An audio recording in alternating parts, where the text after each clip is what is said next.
हर साल जब मॉनसून आता है, मुंबई की एक स्टोरी हमेशा रिपीट होती है। बारिश के मौसम में हर साल मुंबई के रोड्स रिवर्स बन जाते हैं, ट्रैक्स डूब जाती है, सोशल मीडिया पे फ्लडेड रोड्स एंड पानी पे चलती ट्रेन की वीडियोस वायरल होती है एंड मुंबई थम जाती है। एज मुंबईकर्स, हम बारिश के आने के पहले एंटिसिपेट करते हैं कि इस बार बारिश के चलते कितनी छुट्टियां मिलेगी। बट इंडिया का फाइनेंशियल कैपिटल, जिसमें हर साल हजारों करोड़ इंफ्रास्ट्रक्चर प्रोजेक्ट्स पे खर्च होते हैं, वो आज भी बारिश से क्यों डील नहीं कर पा रहा। एंड इससे भी इंपॉर्टेंट है ये जानना कि मुंबई इस वाटर लॉगिंग प्रॉब्लम को कैसे सॉल्व कर सकता है। आज डिकोडेड विद हाशिर में हम समझेंगे मुंबई के बार बार फ्लडेड होने के रीजंस क्या है, उसके इफेक्ट्स क्या है, और सबसे इंपॉर्टेंट सॉल्यूशंस क्या है जो गवर्नमेंट और सिटीजन्स दोनों को अडॉप्ट करने पड़ेंगे इस इशू को सॉल्व करने के लिए। सबसे पहले बात करते हैं प्रॉब्लम की। मुंबई में वाटर लॉगिंग कोई नई स्टोरी नहीं है एंड ये एक क्राइसिस से कम भी नहीं है। लोकल ट्रेन्स का डिले होना, फ्लाइट्स कैंसिलेशन, रोड्स पर वाटर लॉगिंग, ट्रैफिक जैम, कुछ एरियाज में पेड़ का गिर जाना, चॉल्स में घरों में पानी भर जाना, ये हर साल की रिपीटेबल स्टोरी है।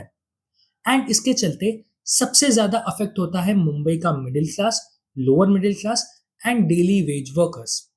लेकिन यहाँ एक कैच है, ये क्राइसिस एक प्रेडिक्टेबल पैटर्न फॉलो करता है एंड स्टिल हम इसको सॉल्व नहीं कर पा रहे हैं। हम सब जानते हैं मुंबई एंड मुंबई सबर्बन के कौन से एरियाज में पानी भरेगा, कहाँ ट्रैफिक जैम होगा, कहाँ पेड़ों के गिरने का रिस्क है, कौन से एरिया में घरों में पानी जाएगा, कहाँ ड्रेनेज ओवरफ्लो होगा। बट समहाउ हम फिर भी इस इशू को सॉल्व नहीं कर पा रहे हैं। मे बी हम बस यूज टू हो गए हैं एंड हमें आदत पड़ गई है हर मॉनसून ये प्रॉब्लम्स झेलने की, एंड शायद हमने इसे नॉर्मलाइज कर दिया है। But now let's understand the reason behind this crisis. Mumbai की वाटर लॉगिंग के पीछे 6 मेजर रीजंस हैं। पहला है मुंबई की ज्योग्राफी। मुंबई का फाउंडेशन ही इसे एक वल्नरेबल सिटी बनाता है, बिकॉज मुंबई एक रिक्लेम्ड लैंड पे बनी हुई है। पूरा शहर 7 आइलैंड्स को जोड़कर डेवलप हुआ था। इस वजह से मुंबई में कई प्लेसेस सी लेवल के नीचे हैं। For example Hindmata, Sion, King Circle etcetera. Naturally बारिश में पानी समंदर में जाने के साथ ही इन एरियाज में भी जमा हो जाता है। सेकेंड है ओल्ड ड्रेनेज सिस्टम। मुंबई का ड्रेनेज नेटवर्क अप्रोक्सीमेटली 2000 किलोमीटर के ओपन ड्रेन्स एंड लगभग 440 किलोमीटर के क्लोज ड्रेन से बना हुआ है। एंड इस नेटवर्क में 186 आउटलेट्स हैं जो अरेबियन सी में जाते हैं। बट ये drainage system largely British era में बना हुआ है एंड ये 25 पर आवर रेनफॉल को हैंडल करने के लिए डिजाइंड है, वो भी लो टाइड के समय। साथ ही ये सिस्टम तब बनाया गया था जब मुंबई की पॉपुलेशन कुछ लाख थी। बट आज मुंबई में अप्रोक्सीमेटली 1.2 करोड़ लोग रहते हैं एंड मुंबई मेट्रोपॉलिटन रीजन में लगभग 2.5 करोड़ लोग।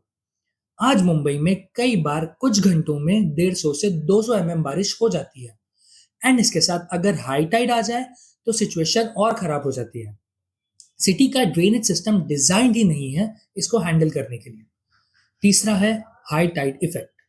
मुंबई का storm water drainage directly Arabian sea में जाता है, लेकिन जब हाई टाइड होता है तो सी वाटर ड्रेन के थ्रू वापस पुश बैक करता है। इसके चलते एक बैकफ्लो क्रिएट होता है एंड इससे बचने के लिए ड्रेन्स के आउटलेट्स को कुछ देर के लिए बंद किया जाता है।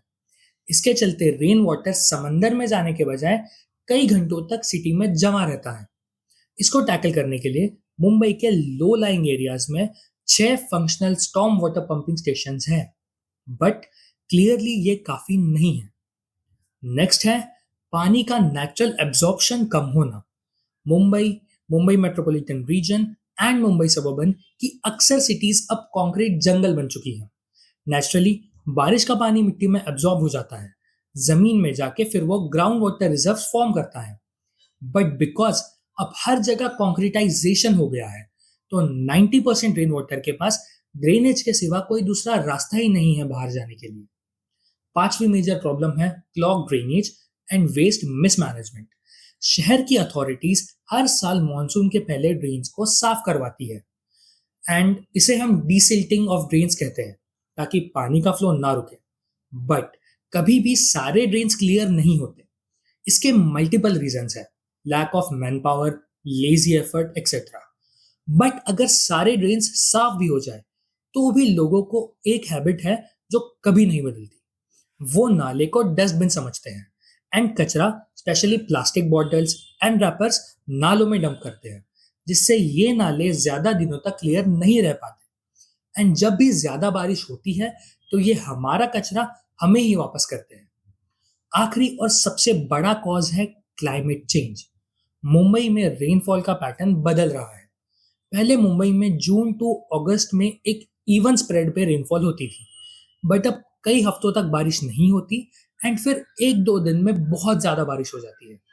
कई बार तो एक घंटे में 100 mm तक बारिश हो जाती है, जो कहीं ज्यादा है मुंबई की ड्रेनेज सिस्टम की कैपेसिटी से। एंड इस साल मुंबई में मानसून लास्ट वीक ऑफ मई में ही आ गया था, जो पिछले 75 इयर्स में अर्लीस्ट मानसून स्टार्ट हुआ है। इसीलिए मुंबई में हैवी रेन्स कई लोगों के लिए एक नाइटमेयर है एंड इसके कॉन्सिक्वेंसेस सारे मुंबईकर्स को झेलने पड़ते हैं। सबसे पहले मुंबई का ट्रांसपोर्ट सिस्टम अफेक्ट होता है। लोकल ट्रेन्स बंद, flights cancelled, roads water park बन जाते हैं एंड इसके डायरेक्ट विक्टिम्स सिटी का वर्किंग क्लास है, खासकर डेली वेज लेबरर्स, बिकॉज ये लोग रोज कमाते हैं एंड उस कमाई से ही अपना गुजारा करते हैं। एक दिन भी अगर इन्हें काम ना मिले तो इनके सर्वाइवल पे बात आ जाती है। 2015 के बाद से मुंबई में 400 plus direct monsoon related deaths report हुई है एंड जब वाटर लॉगिंग क्लियर हो जाती है तब भी इसके आफ्टर इफेक्ट्स होते हैं।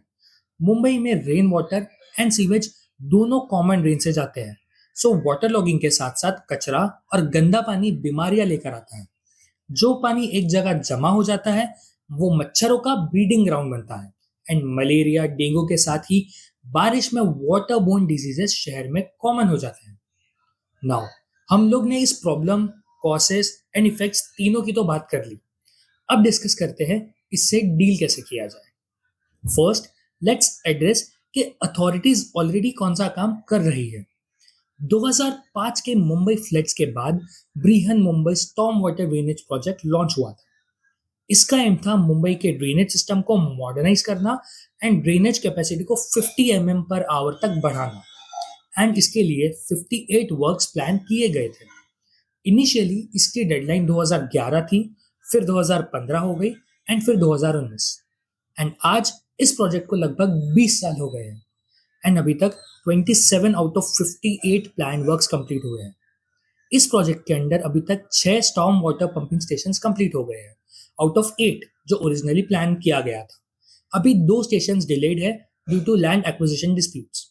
साथ ही मल्टीपल मिनी पंपिंग स्टेशन भी अंडर कंस्ट्रक्शन है एंड अपेरेंटली अराउंड 10 अभी फंक्शनल भी है। Along with this underground water storage facilities पे भी काम चल रहा है। इससे हमारे 2 इश्यूज सॉल्व हो गए। पहला, वाटर लॉगिंग। दूसरा, गर्मी के मौसम में पानी की कमी।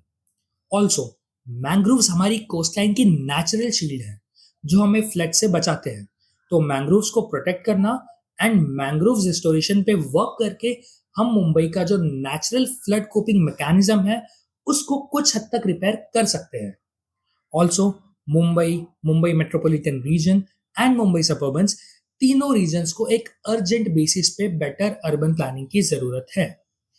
यहाँ जिस हैपहैज़ार्ड वे में एंड जिस स्पीड पे डेवलपमेंट हो रहा है, इफेक्टिवली अगर इसको प्लान नहीं किया गया तो सिचुएशन और खराब होने वाली है। बट ये क्राइसिस अकेले गवर्नमेंट सॉल्व नहीं कर सकती एंड इट्स नॉट समथिंग जिसमें अथॉरिटीज एंड गवर्नमेंट की पूरी गलती है। दिस इज समथिंग जिसमें सिटीजन्स भी कल्प्रिट है एंड हम लोगों को अपनी मिस्टेक्स भी सुधारनी पड़ेगी। फर्स्ट एंड फॉरमोस्ट, कचरा डस्टबिन में फेंको, ड्रेन्स में नहीं। वो एक एक रैपर, एक एक प्लास्टिक बॉटल जो हम नाले में फेंक देते हैं वो जाके ड्रेनेज ब्लॉक करती है एंड बारिश में हमारे ही एक्शंस हम पे भारी पड़ते हैं।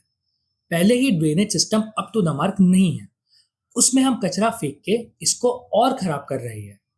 ऑल्सो मुंबई में लाखों बिल्डिंग्स हैं। इफ इन बिल्डिंग्स में प्रॉपर रेन वाटर हार्वेस्टिंग की जाए तो फ्लड्स का रिस्क भी कम होगा एंड गर्मी में हम वाटर स्कैसिटी से भी बचेंगे। एंड मुंबई में आज इतना प्लास्टिक है कि गवर्नमेंट अकेले तो इसको साफ नहीं कर सकती। आप रेलवे ट्रैक्स देख लो, सी शोर्स देख लो या फिर नेशनल पार्क तक देख लो, आपको हर जगह प्लास्टिक मिलेगा। सो हम लोगों को कम्युनिटी लेवल पे एफर्ट्स लेने की ज़रूरत है ये सब साफ करने के लिए, ताकि पानी अपना रास्ता खुद बना ले एंड हमारे रोड्स एंड घरों में ना आए। बहुत सारे एनजीओज एंड ऑर्गेनाइजेशंस इसके लिए काम करते हैं। हमें बस 1-2 मंथ्स में एक वीकेंड निकाल के उनके साथ काम करने की ज़रूरत है and I assure you it will make a difference. Also हमें अथॉरिटीज़ को अकाउंटेबल रखने की ज़रूरत है।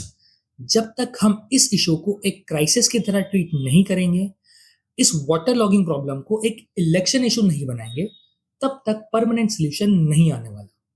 लास्टली, मुंबई में वाटर लॉगिंग बस बारिश का प्रॉब्लम नहीं है। रियल प्रॉब्लम मुंबई के अंदर ही है एंड उस प्रॉब्लम को मुंबईकर्स को ही सॉल्व करना पड़ेगा, खुद को रिस्पॉन्सिबल समझ के। ड्रेनेज कैपेसिटी को अपग्रेड करना, मैंग्रोव्स को रिस्टोर करना, underground water storage, rain water harvesting पे काम करना, प्लास्टिक वेस्ट को रिस्पॉन्सिबली मैनेज करना, ये सारे पॉसिबल सॉल्यूशंस है। लेकिन तब जब एक राइट माइंडसेट हो, प्रॉपर प्लानिंग हो, अथॉरिटीज अलर्ट हो एंड एज सिटीजन्स हम एक्टिवली पार्टिसिपेट करें। बिकॉज इफ हम ये नहीं करेंगे तो नेक्स्ट ईयर भी सेम स्टोरी रिपीट होगी। आज का वीडियो यहीं रैप अप करते हैं।